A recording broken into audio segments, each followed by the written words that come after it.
imbere y'izo nkino za nyuma finale ariko tubabwire yuko hakiri zibiri za demi finale kuko ni mice itatu murumva yuko hamaze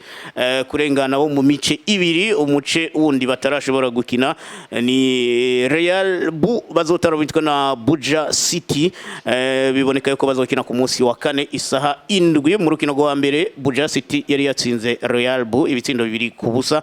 ubwo harindiriwe cyitwa remontada yene iritezwe hagati ya Amen FC yari yatsinzwe na Lelière ibitsindo bibiri kuri kimwe nabo bazoca batara bitwe ku munsi wa kane w'indwi hazoba ari ikintu kinjoye gato ya Wilson no kurumva mwo Barcelona nkumva Real umva amazina yose harimo n'imigwi yerekana ko sinzi ko ubuyobozi bwabo bwatoye amazina bwisunze ko n'abakinyi bafise bari ku rwego ntitwova ku rwego Real Madrid cyangwa Barcelona mugabo bivanye n'ukuntu bafana koko ikiba Real Bujumbura mugabo Barcelona ntiturabashigikira kuko iyo bagira nabo FC Bujumbura byaca byumvikana ko ari umugwi Real Madrid Real Bujumbura FC Barcelona FC Bujumbura byo bayisaho urumva ko Barcelona gushika ubu baraciye izina ry'akarere kataraki wacu ariko ko bagashize ko ngo Fobabu Fondation Barcelone du Burundi kumbure ko ari ugukwega abi Barcelone bati mutwumve turahari ni muze mwifatanye natwe turahari Bujumbura turi nyuma yanyu reka mukanya tuve kuri ibi by'abakiri bato dutarukire mu gikombe icitira umukuru w'igihugu aho mugwi Aigle Noir waraye ucirungere jerekana ko iyi migwi muri Primus League yari migwi ikomeye ko iri migwi itanu ya mbere yaranzwe Primus League yagiye guhura kandi muri finale ubona ko mugwi nka Aigle Noir akuye mugwi wa Vitaro wari ukomeye tunabuma muri kura mu mugwi wa Musongati n'umugwi wari ukomeye ufise n'umumenyereza akomeye cyane Omar jerekana ko ufise n'abafana benshi Musongati kubwo rero yari migwi igiye guhura yose ifise abafana bamuru numwe mu migwi twovuga nga mu Burundi uri ku rwego ruteye igomwe canke gwiza gusumba iyindi migwi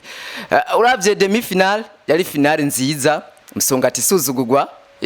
kuri stade runani ibitsindo bine mugiye muhiri wabo kuri stade Ngoma bari banganije ubusa ku bundi mugabo wari witwaye neza urabura ayo mahigwe yo gutsinda Aigle Noir iravyitwaramwo nabi muhira bagabura igitsindo kimwe kindi n'umugwi wa Vitaro bagiye kuri stade Gatwaro mu Kayanza batsinda ico gitsindo kimwe baranagidefanda neza bakibahereza amahigwe yo kwinjira muri finale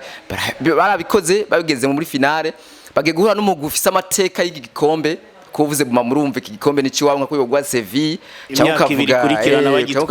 Real Madrid umva ko byaraboneka ko menga guma murundi yiri favori cyane gusumba umugwi wa Aigle Noir munyuma yaho tubagiye kuri finale kuri stade Umuco imuyinga byari biboneka ko umugwi favori cyane n'umugwi wa Bumamuru kuravye ko na bwaje ndigarutse kuri statistique iyi migwi yose Aigle Noir favori cyane gusumba umugwi wa Bumamuru gute inkino 11 zabahuje cyangwa 11 zabahuje nuko umugwi wa Aigle Noir uri imbere cyane gusumba Bumamuru ko Aigle Noir ifise intsinzi hafi 8 tushizemo n'urubatsinze muri finale Bumamuru kavugira intsinzi zibiri bakagabura urukino rumwe byerekana ko amahigo yose yari afise umugwi wa Aigle Noir uravye no muri Primus League Aigle Noir waratsinze baragabura kuri stade Urunani bamwe benshi nibabona ko menga na mahigo ya Aigle Noir ariko benshi babona ko Bumamuru yo igiye kugitwara mu givyo twabonye mu kibuga tubifatije na statistique z'inkino zagiye zihuza iyi migwi Aigle Noir yari favori cyane gutsinda uyu mugwi wa Bumamuru nivyo vyabaye babatsinda 3-1 amahigo wari favori Nyubwo Aigle Noir ntibaye favori kubera itsinze mu gihe Bumamuru igikombe cyari cyamaze kubagwabo kwagira tubagereranye na FC Sevilla muri Ligue Europa ariko kandi byongiye Aigle Noir turavye inkomezi yari ifise ingene yatsinze Musongati haje turavye ingene yatwaye Primus League byose nta bari kuvuga ngo Aigle Noir ngo iri favori kuri Bumamuru yatwaye championnat Primus League Bumamuru yatsinze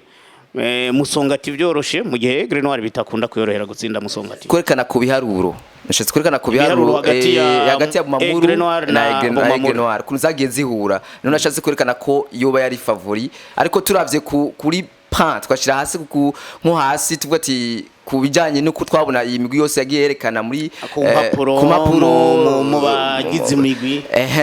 tubona ko Bumamuru yoyo yari ifise amahirwe gutwara igikombe. Kuri ubwo rero mbona ko iyi migwi yose igiye kuduserukira imwe muri Confederation Cup, yindi igiye kuduserukira muri Champions League. Bisaba ko yitunganya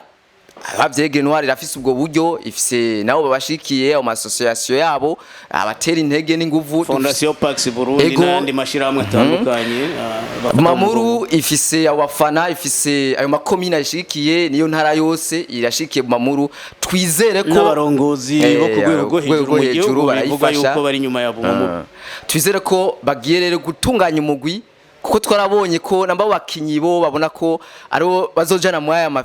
muri kafe, muri igano za kafe, tunakomenga zova dusanga tugiye gutembera. Reka tubifuriza amahirwe, tubifurize no gutunganya neza aya mahiganwa mpuzamakungu, ko namba tuzoba tugiye gutembera nibaze ko twokwigira nk'akarorero ku mugwi nka Yanga, tukigiraho ibintu byinshi kuri wo. Mugani tuzogenda gutembera ngo twayibonye nk'indi migwi igenda nkumenga igiye kuzunguruka, ivyo bizodufasha cyane kubwo ari imigwi izo bigiye kuduserukira mu mahiganwa ya kafe. Aigle Noir igitwaye benshi twavuga yuko igira yurira indege kubera idodeshejwe canke hawe lift na Bumamuru mu gihe bari bahuriye mu rukino rwa nyuma rw'igikombe citiriwe umukuru w'igihugu. Bumamuru ikaba iri champion ya Primus League, no kuvuga Bumamuru itoshoboye guserukira Burundi mu mahiganwa abiri yose, Ligue des Champions na Coupe de la Confédération. Byari byamaze kumenyekana yuko Aigle Noir ari izoserukira Burundi muri Coupe de la Confédération, ariko bo bagenda bavuga bati nta kurira indege kubera duhawe lift na Bumamuru. Ni navyo byaje kuba mu gihugu cy'u Rwanda. Rayon Sport ko nyene yagiye gutana bitwe muri finale na APRFC, nayo yabaye champion mu higanwa rikuru. Hanyuma Rayon Sport nayo yari igiye nkaho mengo izokurira indege bayidodeshe, ariko nayo nyene iragitwara itsinze kimwe ku busa. Twavuga ko ari ubwegerane bw'umupira canke ugusa k'umupira w'i Burundi n'uwo mu Rwanda. Nibaze ko takinini gitandukanye, utwo dufise talent mu Burundi, dufise abana bari ku rwego rwiza, ariko tubuze intunganyo nziza. Dufate baba boss canke abakibaza ko investissa bakazana amafaranga mu gihugu, nico tubuze. U Rwanda rwarateye imbere bivanye n'amafaranga, abo kubera ko umupira wabo warashizemwe amafaranga menshi cyane, baragura nabo bakinyi bavuye mu bihugu bitandukanye, mu Burundi, muri Uganda, muri Kenya, bakaza muri championnat yabo bakamera neza. Hama tuvuze ati bijanye n'igikombe, ni mugwi wa Rayon Sport wagiye usagoringo canke ugiye uhungabana muri Primus National League yabo, utameze neza, habamwe nk'imvuru nyinshi, bavuga ati umumenyereza ashobora kwirukana umwanya n'uwose. Mugabo nyuma yaho biza kuboneka ko championnat baje kwitwara neza n'umumenyereza Francis, umwe bamenyereza beza bava mu gihugu cyo ngahi Burundi, barakina muri championnat, baba mu kibanza ca gatatu. Muri Peace Cup aho twavuga ati imikombe c'amahoro baraza baritwara neza, bagira kuri final, baratsinze iyo APR yatwaye iyo championnat, batabyerekwa ko bashobora gutwara niyo championnat. Byerekana ko Francis n'abakinyi biyo nubwo bariko barekana ko mengani bafise inguvu n'ishaka ryo gutwara ico higanwa, kubera ko bivanye ni kuntu muri staff yabo canke muri management yabo batari bameze neza. Ariko mu nyuma yaho abakinyi n'ubutware n'ubwitonzi n'umumenyereza Francis kuntu yabigenjije, bagashize hamwe batitayeho ngo management imeze nabi canke muri staff yabo ntihameze neza, baraza baratsinda APR umugwi nawo utari umeze neza muri saison, batwara ico gikombe. Vyerekana ko ishusho yo bihari hagati yo kubona ko Aigle Noir yatwaye igikombe, Rayon Sport yatwaye igikombe, ni migwi yashitse muri finale ivuga ati twamaze kuronka amahirwe yo kubandanya, ariko baja kwerekana ko tobigabura ibikombe, mwe mutware cihiganwa y'igihugu, nariko dutware icitiriwe ikigira kabiri cihiganwa c'igikombe c'igihugu. Baragabura, vyerekana ko bose umwe atagiye ku mugongo w'uwundi, bose bagiye ko umwe avuga ati ntwaye igikombe ndakimerita, undi ntwaye igikombe ndakimerita, hama tugiye guserukira igihugu twese tufise iyo bikombe, atakuvuga ati we niwe wanshikanye hariya kugira ngo nkine ihiganwa rya kafe. Nuko turi muri Afrika, twamaze kwinjira muri Afrika, twaciye iwacu mu gikombe citiriwe umukuru w'igihugu. Ivyo tuje kugereranya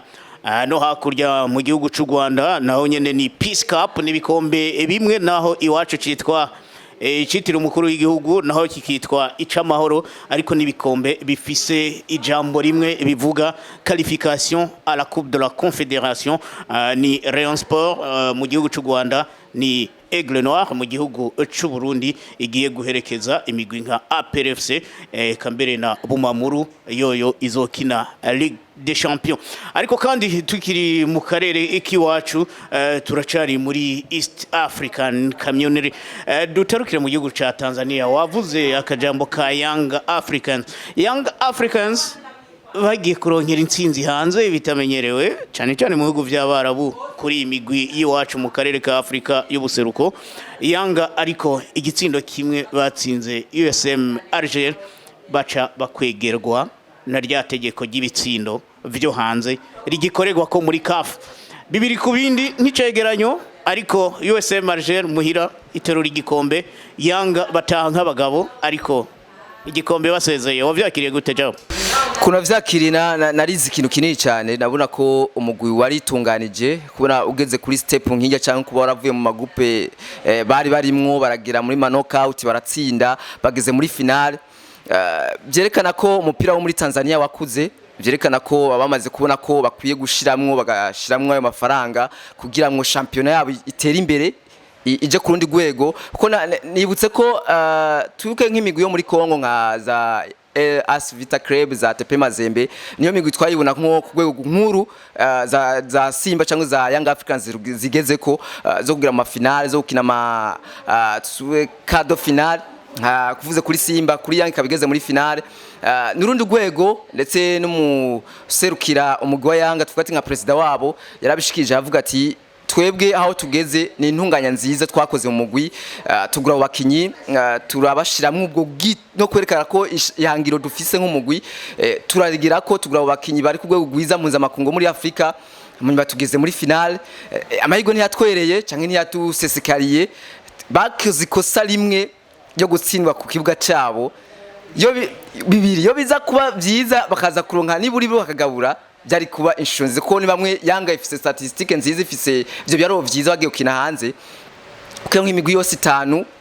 bagiye bahura tuvuga ati nka za TP Mazembe za Real Bamako za US Monastir barazitsindiye muhiri wabo. Byitso ko imbere y'abafana ba US Alger byari bindi byishimo byo kubatsinda, mugaba amahirwe n'ubundi uko babivuze ntiyabasesekeye, basanga batsinda igitsindo kimwe. Byari gusaba ko batsinda ibitsindo bibiri kugira baronke iyo finale batwara ico gikombe, basanga bisanze kuri cya gitsindo kimwe. Nakundiye mugabo ico bakoze barakoze ikintu ciza, narabiryoherewe cyane. Step bageze ko baraserukiye cyane Afrika y'ubuseruko, tubishimire kunambwe bageze ko. Nibaze ko no ku mwaka uza bashobora gutera indi ntambwe bagatwara n'ico gikombe kikaza muri Tanzania. Pourquoi pas natwe ko dushobora kubikorana Bumamuru cankwe Aigle Noir tugatwara ico gikombe bivanye nuko twabonye akarorero batweretse umugwi wa Young Africans. Bitabujije yuko umurongozi w'igihugu ca Tanzania Dr. Suluhu Hassan Samia yashoboye kubashimira arabakira n'ugweze. Byumvikana yuko wabafashije cyane umunyegori Djigui Diarra, uramuzi yarazanye n'umugwi seruka y'igihugu wa Malinga Bujumbura. Umunyegori byifashemo neza n'abakuriyemo penalty kugira ngo barinde baronka iyo ntsinzi naho atakinini yabafashije. Djigui Diarra byabonetse ashimirwa bikomeye n'umuririmbyi akomeye ku rwego rwa Afrika atakiriho ku rwego rwa Tanzania gusa, Diamond Platinum. Ariko tutitaye ku mamiliyoni yahawe na Diamond, ivyo byose Djigui Diarra yagize ico yerekana yuko na Afrika y'abirabura ishoboye na cyane cyane ku rwego rw'abanyegori. Yagize parcours nziza. Je nibaze ko namba mu bakinyi bamwe bagize parcours nziza mu go Young Africans hariho nk'abakinyi babiri, navuga nk'umukinyi nka uyu mukeperi wabo Diarra, mvuga nka Fiston Karamayere Umunyakongo. Ni bamwe babakinyi berekanye ko hariho parcours berekanye cyangwa performance berekanye mwaya mahiganwa ya Confederation Cup bafatikanye n'abandi bakinyi mugabo uravye na Real Madrid cyangwa karabaza Barcelona usanga zifise nko bakinyi bari ku rwego rwiza bitwara baheka abandi, ugasanga umugwi urageze mu byo bihe byiza cyangwa ugageze muri finale bivanye na za performance, bivanye na kwa kwerekana kw'inguvu kwa babakinyi bamwe bagiye berekana mu mugwi gusumbya abandi. Kubwo kuri Djigui Diarra nimwe mu bakeperi nabonye nko bivuze bashimiwe, bamwe bavuga ati ngo ni attention yashatse kwerekana Diamond n'umugwi wa Young Africans, mugabo nibaze ko ku kintu yerekanye nk'umukeperi arabimerita canke arabishoboye ko ashobora guhabwa gashimwe kuko yarerekanye gukuramo penalty muri finale simbaza kari vya bose kwitanga gusumba abandi bakeperi kugira muri finale byerekana ko ari indi sura nziza yerekanye nk'umukeperi yaranzwe muri higanwa rya Confederation Cup nk'umugwi aserukira nka Young Africans kira ahabona imigwi uzeserukira iki gihugu muri Ligue des Champions na Coupe de la Confédération bayiriwe bahishije baracafise uburenganzira bwo guserukirwa n'imigwi ine ibiri muri Ligue des Champions n'ibiri muri Coupe de la Confédération aho rero bikaba byabaye ngombwa yuko abo bagabo nabo basanzwe bakorana baje hamwe bashima yuko ihiganwa ryari ryatanguye rivugwamwo byinshi bitari byiza bo rifuta Lina Foot ihiganwa rikuru rya leta iharanira rusange wa Kongo mu mupira w'amaguru ryafuswe ahubwo hamaze kumenyekana imigwi izoserukira Kongo bayimenye gute ngo bahisemwo gufata ivyegeranyo vy'imyaka ine iheze no kuvuga umugwi amanota warangije ufise mu myaka iheze kuva muri 2018 ushira 2019 gushika mu mwaka weze wa 2021 ushira 2022 ayo manota yose barayegeranya hanyuma ufise menshi akaba ari aba uwa mbere bica byumvikana ko ari itupu isamazembe yaciye ya mbere ku myaka ine iheze nta wayikoreyemo niyo yaguma ari ya mbere ikaba rero yasanzwe ifise amanota majana 256 aho ikikurikirwa na AS Vita Club nkuko bisanzwe yo ifise majana 248 umugwi wa gatatu rero uzoja muri Coupe de la Confédération noneho ni FC Maniema Union yo ije ifise amanota majana 210 nayo wa kane uzoja muri Coupe de la Confédération nayo nyene ni DCMP Imana canke Daring Club Mote Mapembe nawo ucuza n'amanota ijana na 180 iyo migwi nizoserukira Kongo ubwo nyene birumvikana yuko muri iyo classement bahisemwo yicegeranyo c'imyaka ine hari imigwi yivire mu bindi vyicaro usanga bayiharuriye amanota yari ifise muri iyi sezo gusa ivyo mu myaka yeze bitayiraba twavuga nk'imigwi ya nyuma US Chinkonku AS Kuya FC Etoile de Kivu n'iyindi yoyo biboneka yuko ivyegeranyo vy'iyo myaka nta bihari baca bafatira ku manota bari bafise rero byose agahaze karimwo ariko uko biri kose ngira ngo abanyakongo barashima kimwe no vuga ngaha nuko narigeze kubona amakuru Manyema widoga cyane bavuga ati bigenze gute ko nk'umugwi nka TP Mazembe uje kuba mu kibanza ca mbere nitwe vyaranako yari umugwi wa kane avuga kuvyerekeye Saint Lupopo baravuga ku migwi myinshi muri Kongo barayivuga ko kuno bavuga ati none iyo ko bivuze bamaze kubona ko abaze kuba imvuru nyinshi mu iganwa ryabo rya Lina Foot haci haza UEFA FIFA na CAF baraza barinjira baravuga ati reka tuyitunganirize tubashire hamwe ko n'umusekreteri general Omba niho yarari ko n'umukongomani avuga ati kukiganwa rya maze kujamwe imvururu canke rya maze kujamwo ibintu byo kutumvikana reka twe turitunganye turabe ikintu twokora kugira ihiganwa rigene neza n'ubwo wacu ubishikiriza neza uvuga ati bacha bafata comité de normalisation barayishiraho kugira ngo batunganye ihiganwa kuko nambari imigwi ikenewe muri CAF irakenewe kwizokine iserukire Kongo bararaba ati rero tugiye kuzoraba nuko umupira wa leta y'intwaro rusangi ya Kongo ukaba muri kino gihe urongowe nico bita CONOR canke Comité de normalisation ifikiringo kitazorenza mu kwezi kw'icumi na rimwe z'uyu mwaka reka twitege amatora kumbure ko azozana izindi ndongozi zizoza kubandanya ibijanye n'amahiganwa tubandanye noneho tuve muri Afrika dutarukire hariya muzabura ya FC Barcelone y'abakobwa yaraye isubiye kwihereza noneho igikombe gikomeye inyuma y'igikombe ca Espagne canke ciganwa rikuru muri Espagne noneho bihaye na Ligue des Champions biriko birananira basaza babo abakobwa bariko barabigerageza aho vyabaye ku munsi wa gatandatu batsinda muri finale bitsindo 3-2 umugwi Wolfsburg wo mu gihugu c'Ubudagi ariko Wolfsburg ariyo yabatanguye kuko ku munota wa gatatu witwa Ewa Pajol yari amaze kubashiraho igitsindo ca mbere ariko ku munota wa 37 biza kuba bibiri vya Wolfsburg ku busa bwa FC Barcelone kuko witwa Alexandra Pop yaramaze gushirayo ikindi ku munota wa 37 byumvikana yuko bagiye kuruhuka ari 2-0 FC Barcelona ngira ngo cawumva amajambo ari kwiravugwa muri ako kanya ariko rero ku munota wa 48 hareze iminota 3 gusa bagarutse mu kibuga witwa Patrick Guillaro yaje kugombora igitsindo ca mbere mbere mu minota 2 ku munota wa 50 aza kuba ashize igitsindo ca kabiri imbere yuko uwitwa Fridolina Rolfo yamuka mu gihugu ca Sweden yaje gushira igitsindo ca gatatu arico c'intsinzi hari ku munota wa 89 ubwo rero birangira FC Barcelona itwaye igikombe ininde meshanyo bishobora no gutera intege FC Barcelona y'abagabo bakavuga bati ibyo bashiki bacu bariko barakora turabikumbuye nibaze ko uvuze kujanye n'abagabo abantu nibaze ko ari akantu kubera ko parcours yabo bagize mu mwaka sinziza uravye bavuye muri Champions League baja muri Europa barasohoka baragize amahirwe batwara championnat mu gihe bari bamaze imisi batayitwara kujanye n'abakenyezi bo muri Barcelona cyangwa abadamu bo muri Barcelona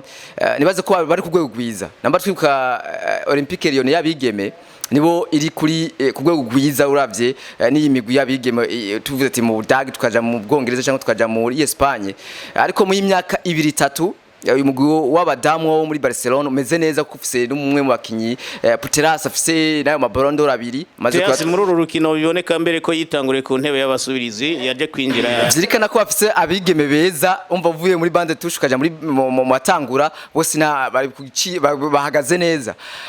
ko bari bari gutwara igikombe ca Champions League ari mu mwaka wa 2021 ni bari bari gitwara 2019 baragihushije urumva ko ari parcours nzize mu myaka 5 bari ko barinjiramo afise abakinyi bari ku rwego rwiza mu gutunganije neza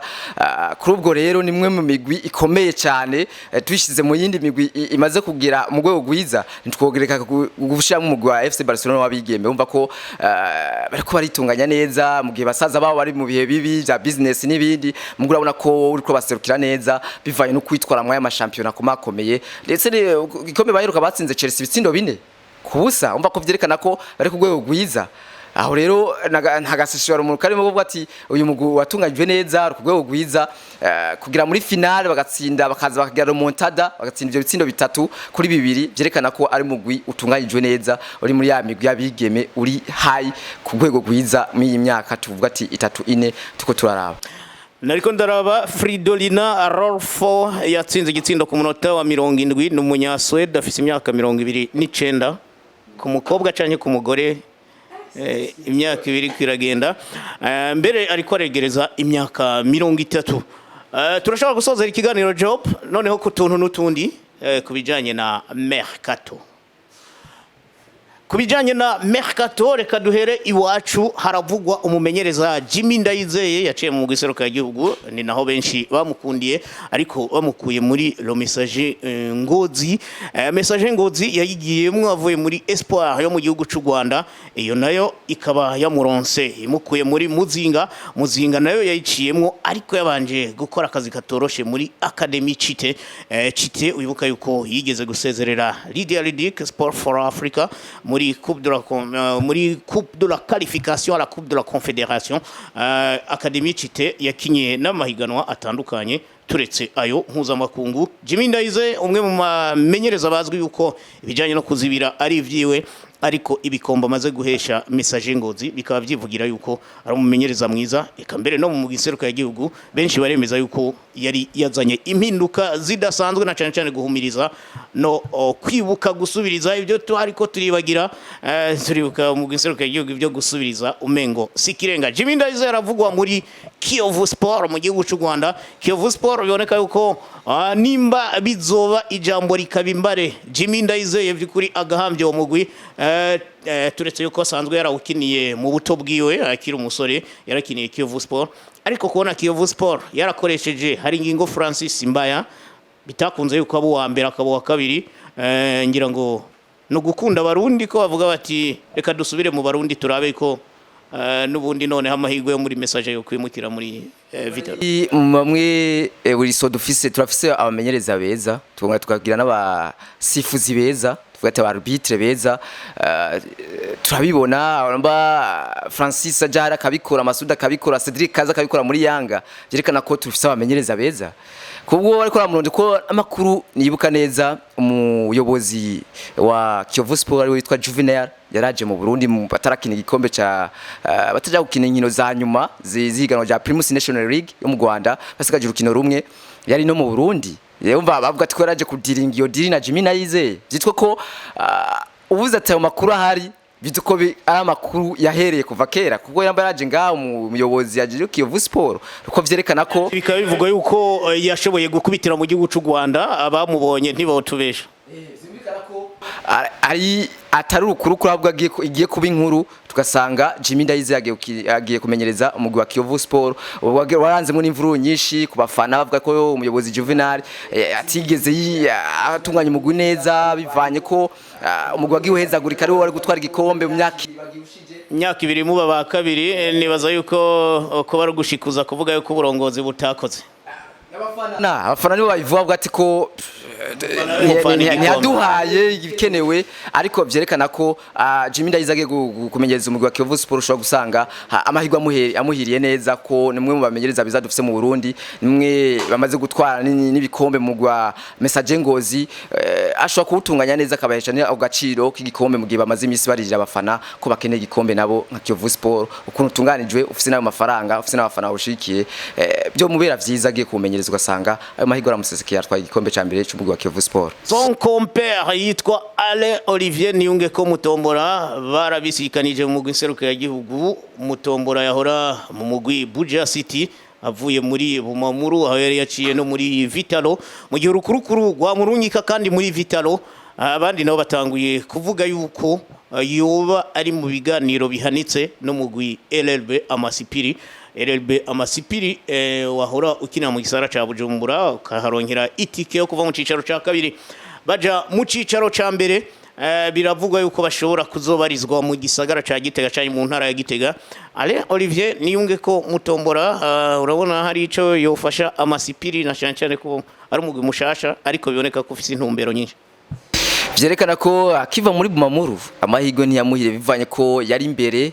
ikombe barakimutwara Frambody Centre abafana ba Bumamuru bamutera ivyatsi aravuyeyo aje kumenyereza umugwi wa Buja City bibaza kashobora kuzamira ukabandanya mu cicaro ca mbere mugana navyo nibibaye vyiza kuri we bitokora amasezo yose abiri atamuhiriye neza nkumenyereza tuvuga ati akomeye umenyereza afise na statistique nziza mu guserukira gihugu kuri ubwo rero umumenyereza ashobora gusanga ivyo yarakeneye mu gwa Buja City bitamuhiriye neza uko bivanye n'uburongozi n'itunganya rya Buja City turavuga ko Buja City tunganijwe neza ko nimwe ifashwa n'igisagara ca Bujumbura umva ko imigwi imeze neza umva ko ubona ko nk'umugwi Buja City ukoroka ofise n'umumenyereza mwiza ni yindi shusho atari nziza nk'umugwi userukira igisagara ca Bujumbura Meri byitwa ko agiye muri LB Amasipiri umugwi utunganyije neza uvuye mu cicaro ca kabiri ndetse wabaye wa mbere muri groupe yabo ugiye ufise n'iryo shaka nabonye n'abafana babo banawukunda ushobora gusanga kuko namba yaraje agatura Frambody Centre akawuduza ugatwara n'igikombe pourquoi pas tashobora gutora LB Amasipiri kawudugana ugatwara n'igikombe mwakuza umva ko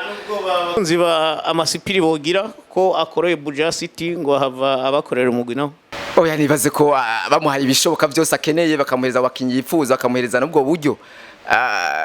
numwe mu bakoca beza dufise mu gihugu ashobora kutwara umugwi wa LB Amasipiri ukawutwara usanga n'igikombe uragitwaye cyangwa ukagira muri ya migwi ine myiza LB Amasipiri cyangwa umugwi uburongozi bwabo bwifuza kumenyereza nka Olivier Mutombora. Reka tuje hanze naho Gerard Piqué Busquets abo bose baramaze gusezera muri FC Barcelone